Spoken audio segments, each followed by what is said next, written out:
Welcome to America Reads Fun Learning Activities. We are college students who create learning activities for kids.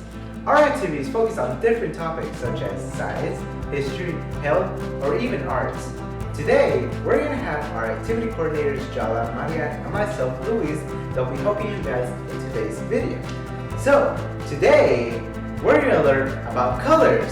So, the vocabulary terms that you guys will learn in this video are warm colors, cool colors, and patterns. So, what are warm colors? Or, which colors are warm? Now, those would be red, orange, and yellow. Those are what considered warm colors. Now, for cool colors, it's green, blue, and purple. So, that is the difference between which colors are warm and which colors are cool. Now, for patterns are just repetitions of different shapes or forms. Here are some examples of what pattern looks like.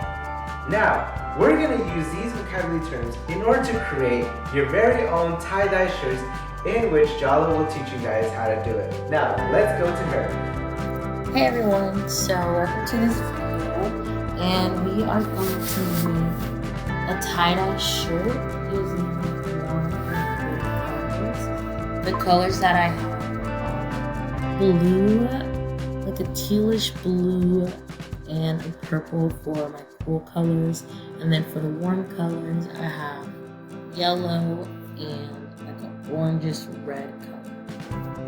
So let's begin. Now you want to make sure that before you do anything, your area is totally covered and protected. If you're not somewhere that can get messy. In my bowl of water, I have about 2 tablespoons of baking powder, or you can just use plain water. And you just want to dip the entire shirt in the water. Make sure it's fully covered and submerged. And you want to make sure it's all wet. And then you're just going to leave that for about 5 minutes, 5 to 10 minutes while you prepare everything else. Then you're going to take your tie-dye solution and you're going to fill it up with water, or you can use food coloring if you don't have any tie-dye. Okay, so tie, and I have some gloves. I actually didn't use the gloves because I had already got colors on my fingers, so I just wanted to color them. Then you're going to squeeze out all of your water from your shirt so that it's not dripping, making the dye drip. The design that I'm doing is called the spiral. There are a bunch of designs that will be listed right here for you guys to try out. Feel free to choose any of them. The spiral is just my favorite. So after you twist it up, you're going to take some rubber bands, and you want to make sure that the shirt is secure for when you are putting the dye on there, on the shirt. Some people also use the rubber bands as like a guide to where they're going to be pouring the dye to make the design.